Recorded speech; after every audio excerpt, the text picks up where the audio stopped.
আজকে অনেক দিন পর মামের পাপার আমি একটু বেরিয়েছি ঘুরতে না একটু কাজে বেরিয়েছিলাম। মামের স্কুল জুতোগুলি ছিঁড়ে গেছিলো, সেটা ঠিক করতে এনেছিলাম। তো কমপ্লিট হয়ে গেছে, মাম চলে গেছে টিউশনে, মামকে রেখেই আমরা এসেছি। হ্যাঁ মেলা কোথায় মেলা হচ্ছে?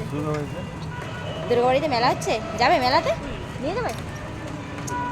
হ্যাঁ মেলাতে নিয়ে যাবে না? আমরা কোচবিহারে যাবো রাসমেলা। তো এখন চলে এসেছি আমরা চপ খেতে, যেহেতু অনেক দিন পর আমরা আজকে বেরোলাম, সেই অনেক দিন হলো। আর যখনই আমরা বেরোই তোমাদের সঙ্গে শেয়ার করি, অনেক দিন পর বেরিয়েছি। তো এখন খাবো চপের দোকানে চলে এসেছি। গরমে ঠান্ডার দিনে গরম গরম চপ খেলে ভালোই লাগে, তাই না?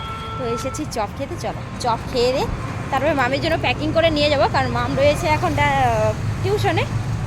তো কিসের চপ দেবে গো? তো ফাইনালি চপের দোকানে কিন্তু আমাদের অর্ডার নিয়ে নিয়েছি। চপ একদম কড়াইতে ছেড়ে দিচ্ছে গরমা গরম তেলে। তো মোচার চপ অর্ডার করেছিলাম, ডিমের চপ অর্ডার করেছিলাম। তো খেতে খেতে আর কি ভাবছিলাম যে কোনটা ভালো লাগে সে কটাই খাবো।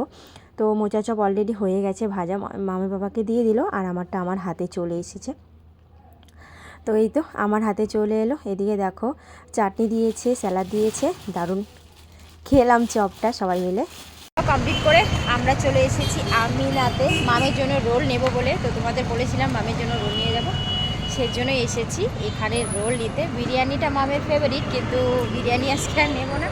মাম আসলে শিওর বিরিয়ানিই নিত। মায়ের বাবা রোল আনতে চলে গেছে। এখানে রোল বিরিয়ানি দুটোই খুব ভালো হয়। তো এদিকে আমরা বিরিয়ানির দোকানে আসা মাত্র দেখছি বিরিয়ানির দোকানে যে হারে ধোয়া বেরোচ্ছিল আর এত স্মেল হচ্ছিল কি বলবো তোমাদের। তো মামের এই যে এগরোল, চিকেন এগরোলটা রেডি। তো আমরা এখন নিয়ে যাচ্ছি। চলো আজকের মতো এটুকুই, টাটা।